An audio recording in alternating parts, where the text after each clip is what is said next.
Something I'm asked a fair bit is, what do Protestants do with saints?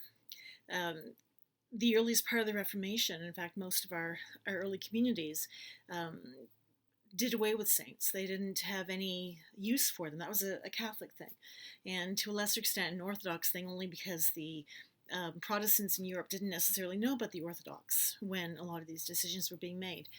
So, what do we do as Protestants, especially those of us from low churches? What do we do with the saints?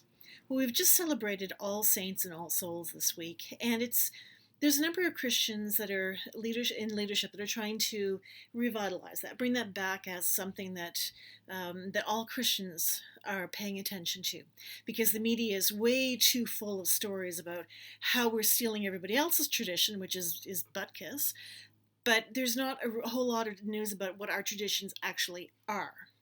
So, All Saints, and what do Protestants do with saints? We don't venerate them, which means we don't have them as special envoys to Christ, as I understand them. That's not something we do.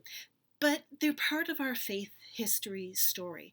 Kind of like the aunts and uncles and grandparents, we sit around and we tell our kids about people they'll never meet, but the stories are alive.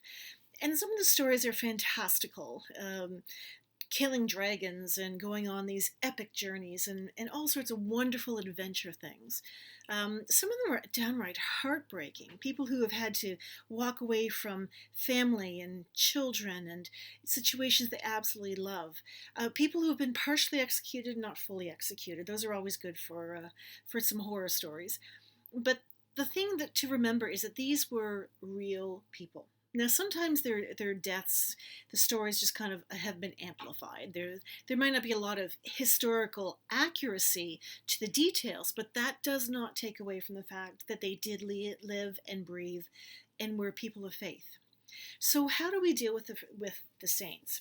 I think the best way to do that is actually to see them as part of our faith story, as part of our history.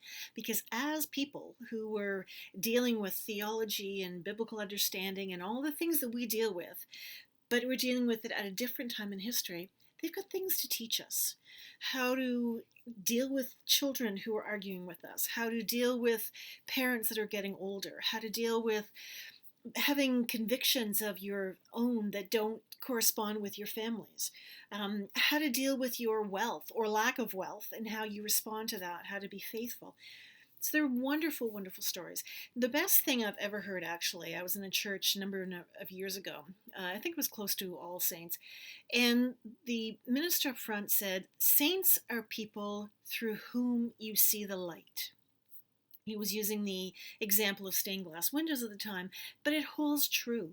These are people, faithful people, people who are asking a lot of the same questions we do, that show a light of God's love through them, through their actions, through their compassion. And as more saints are kind of held up, or quasi-saints or localized saints are held up, we have an opportunity to look at these people and see what they have to teach us. And just like we tell our children about their great grandparents and great grandparents and the great great grandparents, we can tell our kids the faith story of Hildegard and Ignatius and Lucia and all of these people that we come in contact with. Hold out that some stories probably defy logic, but that doesn't matter. You read adventure stories to kids all the time. The main thing is recognizing these are real people who lived real lives, trying to be real Christians to the best of their ability. And sometimes they failed, and sometimes they didn't. But all of them have to be respected for their attempts.